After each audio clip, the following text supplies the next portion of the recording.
Happy Easter Sunday, everybody. Got some wonderful news. As of yesterday, Trump was allegedly taken to Walter Reed Medical Center. I believe it's a military medical center. I could be wrong. And essentially, a lot of the things that were supposed to go along the White House got canned. Um, so today's a new day. Still have no whereabouts on whether or not the orange Cheeto is, or not. But nonetheless, we're gonna start off real quick, real easy. So Zora Mondami, great guy, awesome guy. This is going to be the biggest difference between the two. First, we're gonna go with Zoran's Easter Sunday.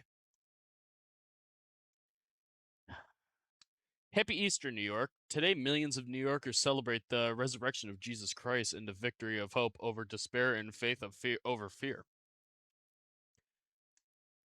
Damn, that sounds great. All right, let's go to our fascist leader. Oh, here we go. Tuesday will be the power plant day and bridge day, all wrapped up in one in Iran. There will be nothing like it. Open the fucking straight, you crazy bastards, or you'll be living in hell. Just watch. Praise be to Allah, President Donald J. Trump. Happy fucking Easter, America. Oh God, that is mind blowing. So yeah, essentially, we're announcing our war crimes, and mind you, he did inevitably. I believe there. I gotta find it, but there is a another post of him saying specifically the time, which I believe it's Tuesday 8 p.m. Eastern Standard Time. So yeah, we got that. No, crap, mouse died. Sorry, very shit. Hold on.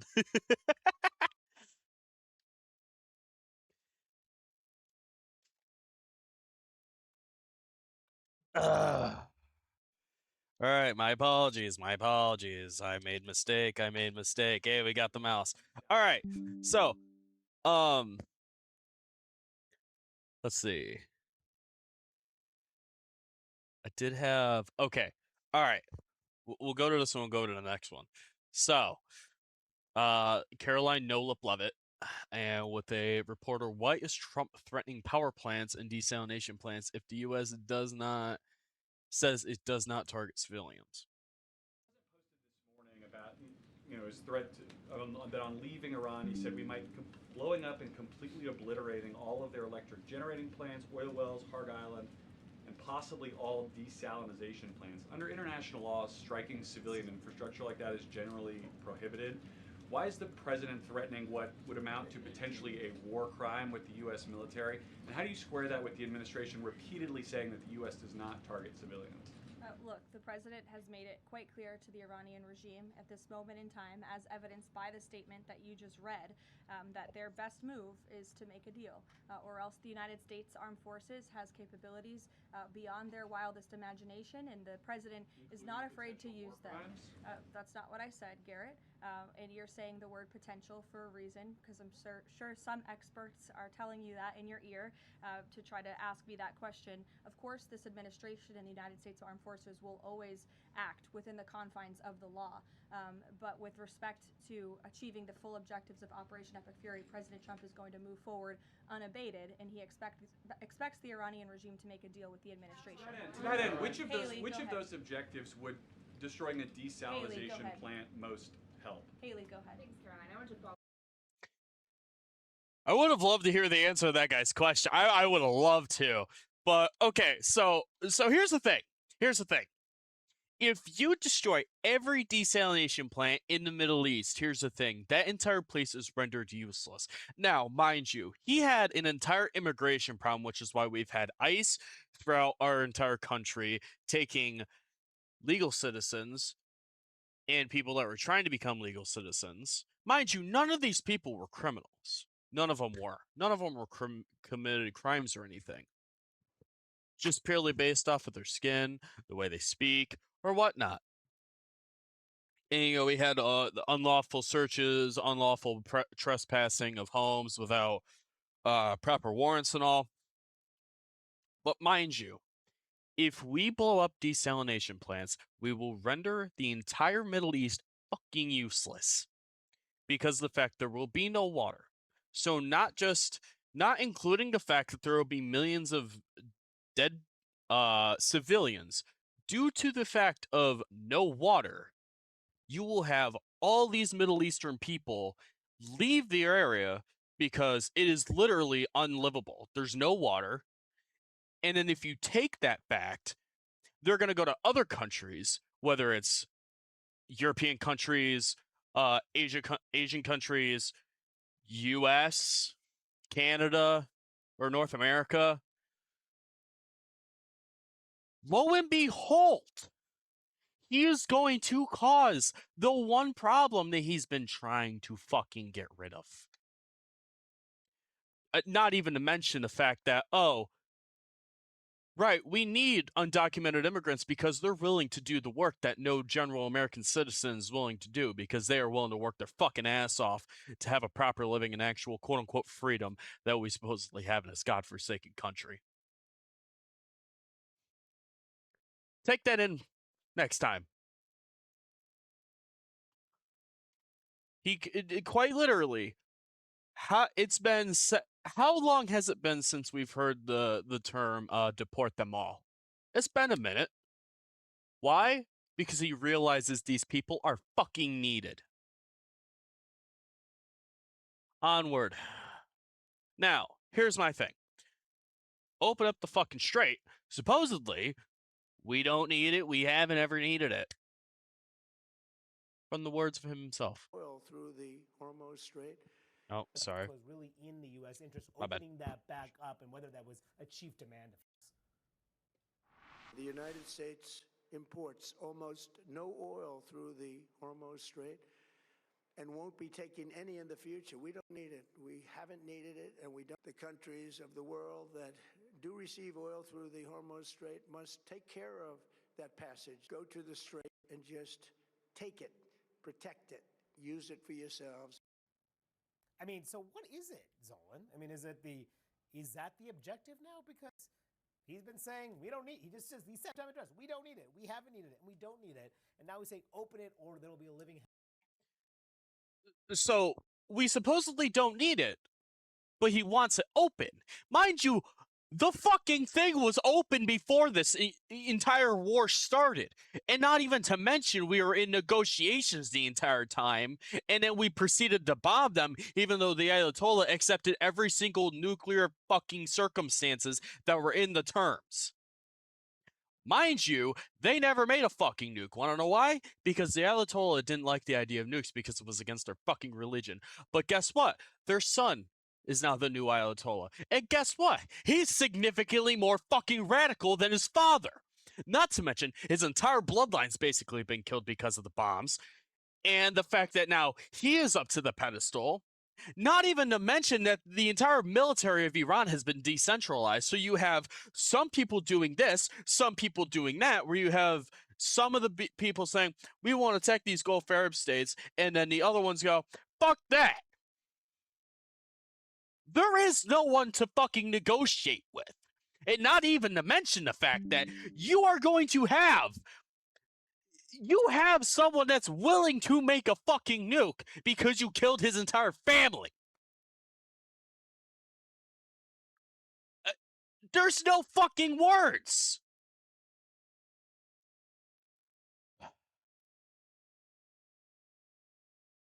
Okay, we're gonna... So supposedly, Trump told Fox News that U.S. secretly sent guns to Iranian protests through the Kurdish intermediaries, which these are originally the people that we send in, like in Iraq. We send them in because they're basically on the outskirts of the Middle East, whether it's Iraq, whether it's Iran, wherever the case may be. We send these people in, and then after that we send in our military. But happened earlier this year as the Iranian regime took to the streets and slaughtered what the president tells me is 45,000 civilians in their own country. After that took place, President Trump told me the United States sent guns to the Iranian protesters. He tells me we sent them a lot of guns. We sent them through the Kurds, and the president says he thinks the Kurds kept them. He went on to say we sent guns to the protesters, a lot of them. And so a number of headlines here from my conversation with President Trump. All of this taking place more than a month into Operation Epic Fury, and in the aftermath of that successful U.S. operation overnight to rescue that stranded U.S. service member inside Iranian territory. The president himself ordering that operation after the CIA came on Saturday morning and confirmed that they located where this crew member of an F-15 that was shot down on Friday was located. Again, the president making that decision to send in hundreds of U.S. special forces deep into Iranian territory and successfully retrieving that U.S. service member. Guys? I want to make sure I got this correctly. Are you saying that the president told you that he sent guns? Okay, so two possibilities. Sorry, I'm gonna. President has publicly admitted to covert weapons program inside of a country America is actively at war with on camera. He doesn't know if the weapons reached anyone. Two possibilities. It's true, a massive foreign policy revelation that will reshape the entire region. It's not true. Commander-in-Chief is fabricating covert options on live television. Either answer is disqualifying. Again, it either complete and they lie to your face constantly. They piss all over you and they say it's pissing. It used to be they piss on you and say it's raining. They're completely bold faced with they're just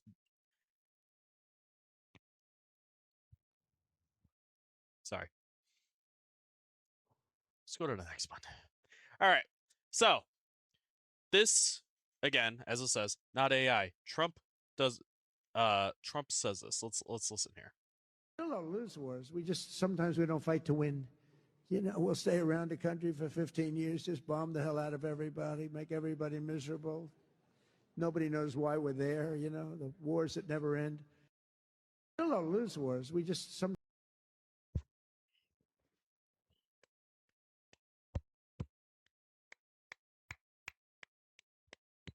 President of the United States, ladies and gentlemen, sending us into a forever war against a country that actually has the capabilities of beating the U.S., which, oh, wait, we are losing. And not to mention that we've constantly lied to the American people about the amount of military deaths over the last month that this has started. Mind you, that we've wasted over a year and a half's worth of Tomahawk missiles. And what have we done? Piss off the radical son of the leader, which is going to end up causing the problem that we didn't want to have to begin with. Not to mention, what else have we bombed? Oh, right, schools, hospitals. Let's take it out of Iran for a second. We have military occupants in Ecuador. Why? God knows why. Not to mention we are completely blockading Cuba from literally anything. We have stopped Mexico and Canada from giving them oil to the point where they have mass blackouts. You have people, you have, I can't think of the fucking name. The thing that, fuck. Okay. The life support for babies, like after they're born, essentially. I can't remember the name. Don't ask, or just, you probably know what I'm thinking of. Doctors and nurses have to literally drop what they are doing and go actively use those machines manually, or hundreds of babies will die. Mind you, we don't want to attack civilians. We just want to change the regime. You know, bring these people freedom. Where's this freedom? Where is it? Huh? I don't fucking see it. Like, I feel like I'm losing my fucking mind when I watch this shit because there's just no fucking way these people are this fucking incompetent. But it gets better. Fucking hold on. Oh. How much longer can Iran sustain the closure of the Strait of Hormuz? Indefinitely. Because it harms your economy too, doesn't it? For us, it is a fight for survival. For you, it is a fight to sustain the Epstein class and ethno-supremacism in Palestine. Why do you It's keep for bringing you, up it's a war of why do you choice. bring up Jeffrey Epstein in this context? What's the logical leap there? It's very clear. It's very clear what class of people are in charge in your countries. That class of people are the people who have control. They're the ones who own the media. They're the ones who control the government. They're the ones who start unprovoked wars time after time. This is not the first war that you've imposed upon this region, or Iran for that matter. And we just saw yesterday a key American anti-terrorist official resigned, saying the truth that we all knew, but you tried to hide. And that is Iran was no threat to the United States, and that this war was carried out because of the Israeli regime and its powerful lobby. So what I'm saying is basically what he is saying. That powerful lobby is the Epstein.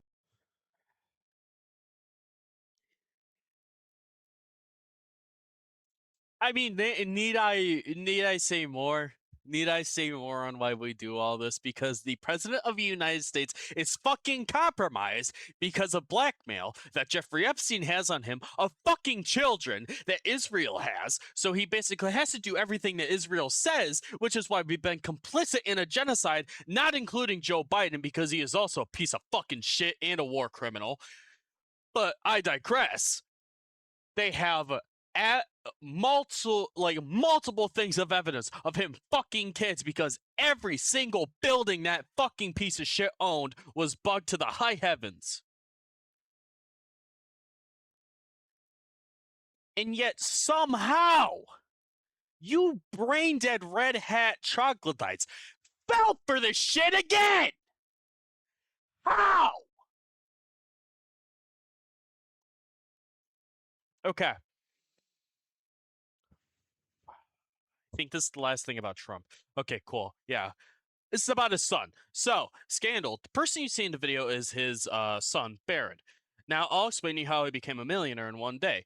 Son bought $50 million worth of oil sector shares. 2 days later, his father started a war with Iran. Oil prices skyrocketed in an instant. He bought them before the bombs dropped. He bought them before Iran closed the Strait of Hormuz. He bought them before the 20% global oil got choked off.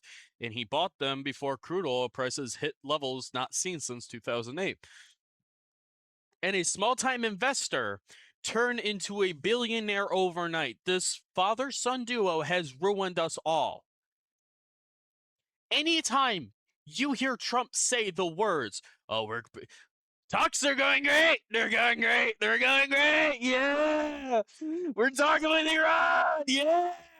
You want to know why he says that in the beginning of the week? To calm the markets. You want to know why he does? Because essentially, all of a sudden, the fucking markets these billionaires just put all their money into shit because they know exactly what's going to happen. It's called market manipulation. This is exactly prime fucking example. This sorry excuse of a fucking man. All right. Now that we've officially gone through all the Trump stuff, we're going to go to the incompetent previous Fox News reporter, alcoholic Pete Kegsbreath. So if you didn't know, we fired some generals, a total of 8, possibly more, but 8. He doesn't know the fucking names of them. Now, I don't know if it was really him who fired them or if it was Trump. I could believe either way. But even if Trump did it, he should at least know the fucking names of the people that got fired because, all right, he leads them. We're firing 8 generals while we're in a fucking war? Not to mention the amount of people that are coming up and actively being against this fucking war. This quote-unquote holy war where apparently Trump is Jesus fucking Christ and reincarnate. Let's listen to this stupid fuck talk. Generals and admirals have you fired? I don't know the exact. Sorry, let me restart. How many generals and admirals have you fired? I don't know the exact number, but You don't know the number. It's 8. Can you explain why any of them were fired? Like, just explain why was the Army JAG fired? Why did you fire him? they all serve at the pleasure of the president. And I think No, I'm just asking you why. General Kane is a great example. I'm just asking you leader why. that we And need you at probably this learned time. at Princeton what why means. Why did you fire him? They serve at the pleasure of the president, and we Why want better did you representation fire in him? each and every of those. You can't each and explain every why one you of those fired any of places. them? Gentlemen's time's expired. Straight belt to ass, baby! Give it to that motherfucker! Oh, that was great. Complete fucking incompetence. Now, either he's incompetent on purpose or he is genuinely fucking brain dead. Granted, I know a bunch of his fucking brain cells don't fucking work because of the amount of alcohol he's fucking consumed. Mind you, hold on. This is this is Pete Hegseth, by the way.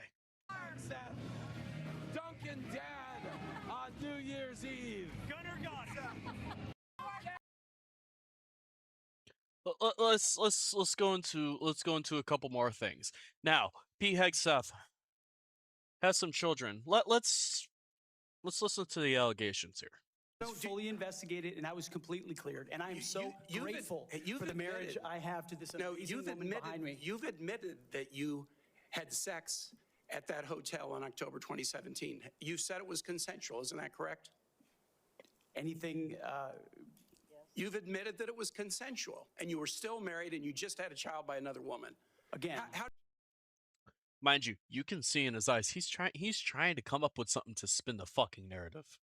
do you explain your completely judgment? false charges against me. Again, just keeps repeating the same nonsense instead of coming up with something new because he doesn't have anything new to fucking say.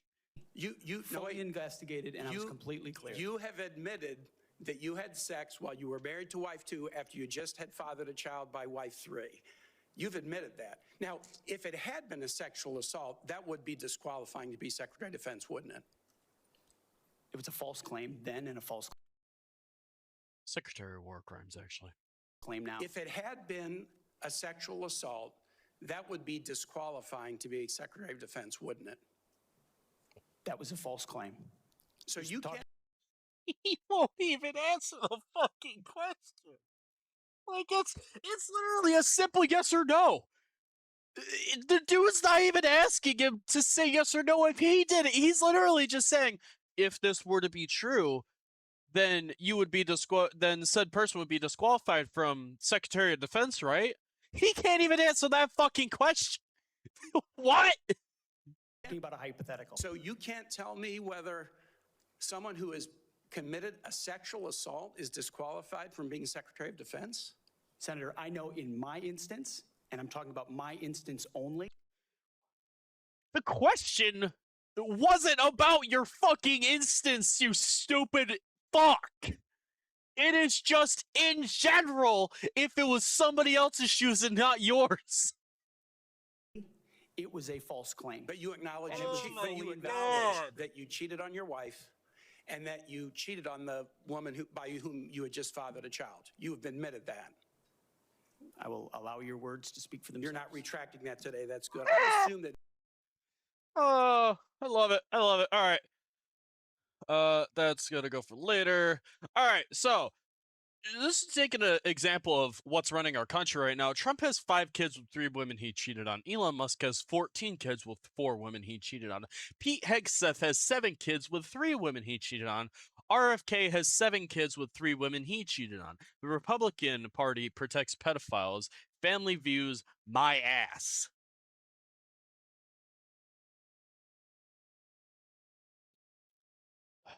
Okay, sorry, I have these completely. Okay, you get rid of that one. We already looked at that one. Okay, all right. So here are the words from one of the generals. We don't take an oath to a country. We don't take an oath to a tribe.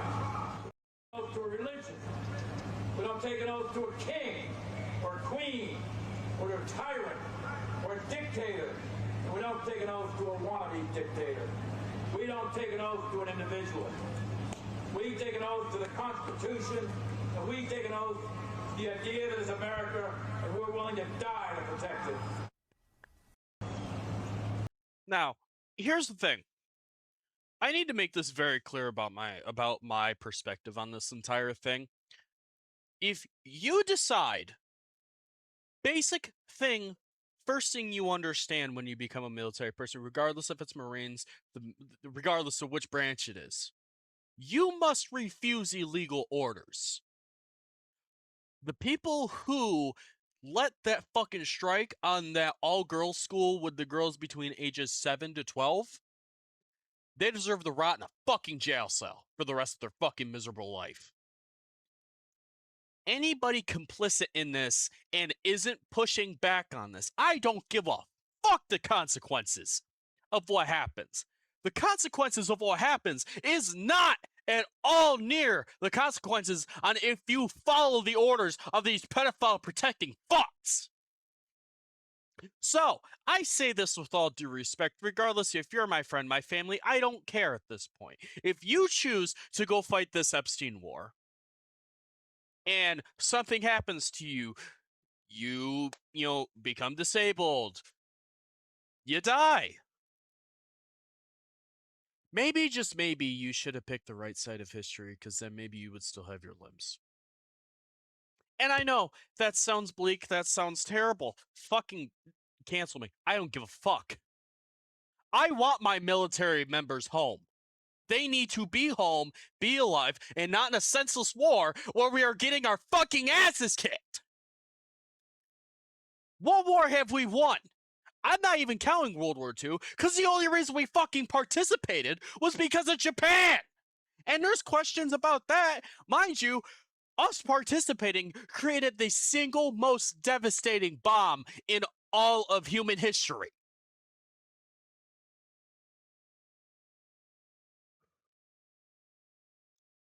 I was not ready to get this heated, but I'm about to get more heated because we're gonna talk about Israel. But I'm gonna end it on some funny things. So we'll end it on that. So, first we'll start on this. So, I can't remember. I don't exactly know where this is, but essentially, I'll let the video speak for itself. If you don't do that, you are in breach of those conditions. And I would assume the UK. I could be wrong. Are we okay to stay or not? I think I made it quite clear which side it was about. If you are in support of Palestine, yeah, then yeah, you are breaching your conditions. And if you are in support of Israel, we can stay. Congo.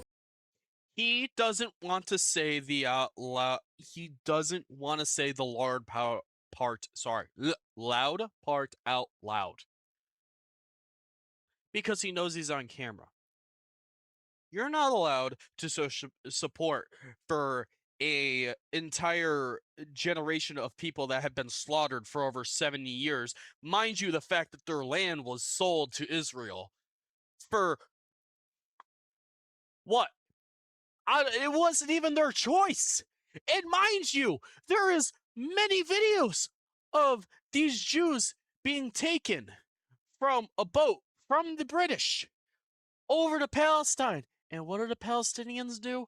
Welcome them with open arms. 75 years later, what happens? They're bombing kids, they're torturing, they're raping. I don't remember Israelis getting the same treatment when they first came to Palestine. On to the next one. So, Israel has built the only military prison in the world designed for children. Children are subjected to beatings, torture, and rape on the regular basis. Conviction rates in courts reach 99.7%. This applies to only non-Jewish children. After interrogation, children are brought here for trial. Ophir military prison near Jerusalem. The army would not let Four Corners film inside. I've been behind these walls 3 times. I saw children shuffling across the courtyard, handcuffed and shackled. Some hearings lasted 60 seconds. I saw one boy shout the name of his prison so his mother would know where he was being held. I saw the judge convict some children without even once looking at them. Through it all, what I saw was a conveyor belt of convicted children. I think perhaps to give you some indication of how efficient from a military perspective this system is. According to the military court's own records, their annual report, the courts have a conviction rate of around 99.74%. Typically, a Palestinian boy convicted of throwing stones will be sentenced to about 3 months imprisonment. The United Nations Children's Agency, UNICEF, last year released a scathing report on Israel's system. It found that Palestinian children had been threatened with death, physical violence, solitary confinement, and sexual assault against themselves or a family member. The report found that ill treatment was widespread, systematic, and institutionalized throughout the system, from the moment that the child was arrested right up until the sentencing process. Last month, under pressure from human rights groups, Israel stopped the long-standing practice of keeping children overnight in outdoor cages. Children had been kept freezing in the cages during snowstorms.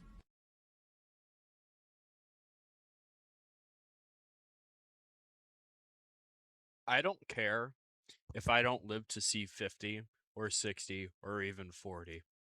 If I outlive Israel, my life will be complete, plain and fucking simple. Israel can get wiped off the fucking planet for all I give a fuck. And mind you, I say Israel, I don't say Jews, because let's end a little happiness here.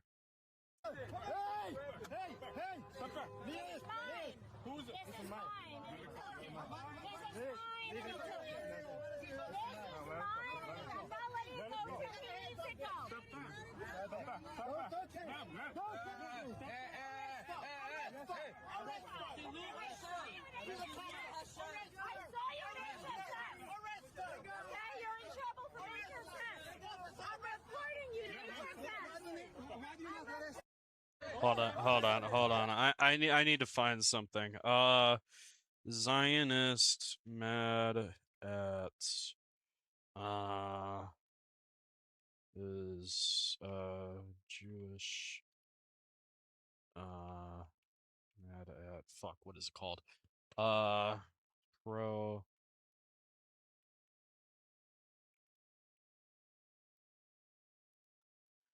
There's one clip I want to find real quick. It's not this.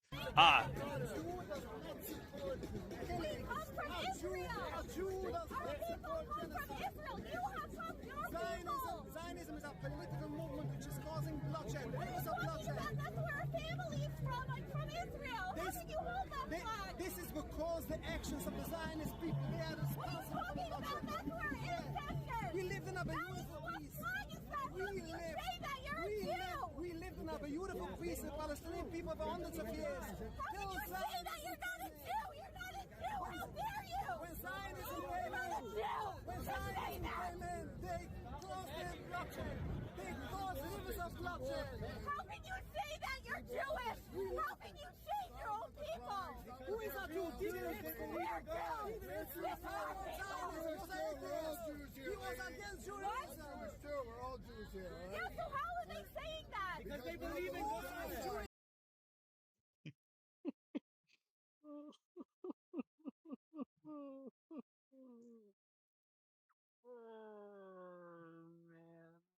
Mind you, I need to make this clear. Pro-Palestinian protesters are peaceful motherfuckers. Fuck, how did that, why does this come up? Why does this come up? There it goes. Okay, but then you got this. Elderly Zionist holding Israeli army flag makes throat-cutting gesture while threatening to kill pro-Palestinian protesters.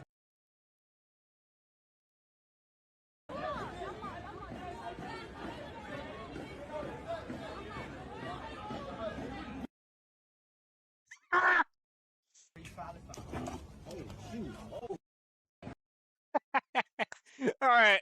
That's all I got for you today, dude. I was not ready to get as heated as I did. I do apologize. But honestly, if you're not as mad as I am, then please kindly get the fuck back and let other people speak. Now, I'm going to end this off with this. Here's 4 affirmations for today. First, 5 actually. Happy Easter. Second, fuck Israel, fuck Zionists, fuck MAGA, and fuck Donald Trump. Bye.